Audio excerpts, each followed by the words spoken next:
সোনাইমুড়ির চাষিরহাটে শুভ উদ্বোধন হয়েছে মহরম আলী দই ঘরের। মেঘদাদ অ্যান্ড মেহরাদ অ্যাগ্রো ফার্মের নিজস্ব দুগ্ধ খামারে উৎপাদিত দুধ থেকে তৈরি উন্নতমানের প্রায় ২৫ ধরনের মিষ্টি জাতীয় পণ্য ও দইয়ের সমাহার নিয়ে শোরুমটির উদ্বোধন অনুষ্ঠিত হয়। সোমবার সন্ধ্যায় চাষিরহাট বাজারের ঢাকা নোয়াখালী মহাসড়কের পাশে মহরম আলীর মিষ্টি ও দই ঘরের উদ্বোধন উপলক্ষে দোয়া ও মিলাদের আয়োজন করা হয়। অনুষ্ঠানে বাজারের ব্যবসায়ী, এলাকার গণ্যমান্য ব্যক্তিবর্গ সহ সকল শ্রেণী পেশার সহস্রাধিক মানুষ উপস্থিত ছিলেন।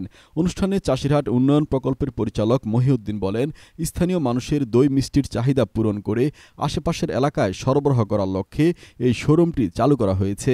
এখানে নিজস্ব খামারে উৎপাদিত দুধ থেকে তৈরি ভেজালমুক্ত বিভিন্ন ধরনের মিষ্টান্ন ও দই ন্যায্য মূল্যে সরবরাহ করা হবে। দোকানের পরিচালক মহরম আলী জানান, ভেজালমুক্ত ও ন্যায্য মূল্যে পাইকারি এবং খুচরা মিষ্টান্ন, দুগ্ধজাত পণ্য সরবরাহ করার অঙ্গীকার নিয়ে ২৫ ধরনের মিষ্টি, দই এবং সন্দেশ তৈরি হচ্ছে। এই এলাকায় এসবের ব্যাপক চাহিদা রয়েছে।